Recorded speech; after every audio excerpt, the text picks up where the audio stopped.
Hello बच्चों, अब हम आगे की कहानी पढ़ेंगे। पिछली कहानी में हमने पढ़ा कि बादशाह अकबर का किस प्रकार से यहाँ पे वर्णन किया गया था। अब हम उसके आगे की कहानी पढ़ेंगे। तुम्हारा नाम क्या है? अकबर ने नरम आवाज में पूछा। केशव, उसने नपातुला जवाब दिया। केशव, क्या तुम मुझे नक्काशी करना सिखाओगे? उलझन में पड़े केशव ने तुरंत सिर हिला दिया। सिर हिला देना इन्हें किसी चीज के लिए हामी भरना या हाँ करना।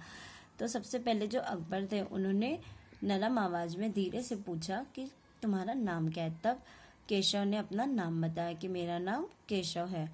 और बादशाह अकबर ने केशव से कहा कि मैं चाहता हूँ कि तुम मुझे नक्काशी करना सिखाओ। और केशव ने उलझन में दुविधा में पड़ गया था केशव उनकी बात सुन के, और उसने बस तुरंत सिर हिला दिया, इन्हें हामी भर दी। अब तो तुम्हें मेरे लिए हथौड़े और छेनी का भी इंतजाम करना होगा। बादशाह अकबर ने कहा कि तुम तो अपना काम जो है वो छेनी और हथौड़े से करते हो, तो मुझे भी तुम्हारे जैसे छेनी और हथौड़े की जरूरत पड़ेगी। केशव फुर्ती से अपने पिता के पास भागा और उनका छेनी हथौड़ा उठाकर उल्टे पांव लौट आया। तो वो अपने पिता के पास जाता है और उनका छेनी हथौड़ा ले आता है। दोस्ताना अंदाज में अकबर केशव के पास जमीन पर बैठ गए और पास में पड़े पत्थर को खींचते हुए बोले, ठीक है, अब बताओ कि मुझे क्या करना है। केशव ने संदेह भरी नजरों से अकबर की ओर देखा। हुजूर, क्या आप यह सब करेंगे?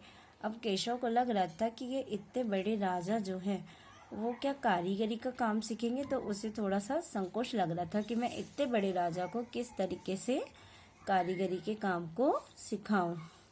क्यों नहीं, मुझे तो विश्वास है कि मैं सीख लूंगा। बादशाह अकबर कहते हैं कि मुझे यकीन है, मैं सीख लूंगा। अकबर हंसकर बोले, अच्छा, लेकिन पिछले हफ्ते में तो मैंने मिट्टी से भरी डलिया ढोने में किसी की मदद की थी। क्या यह काम उससे भी ज्यादा मुश्किल है?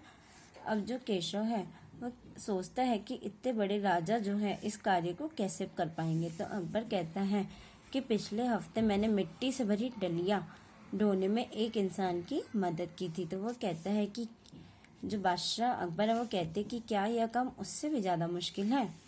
केशव अब भी असमंजस की स्थिति में था। असमंजस यानी दुविधा की स्थिति में था।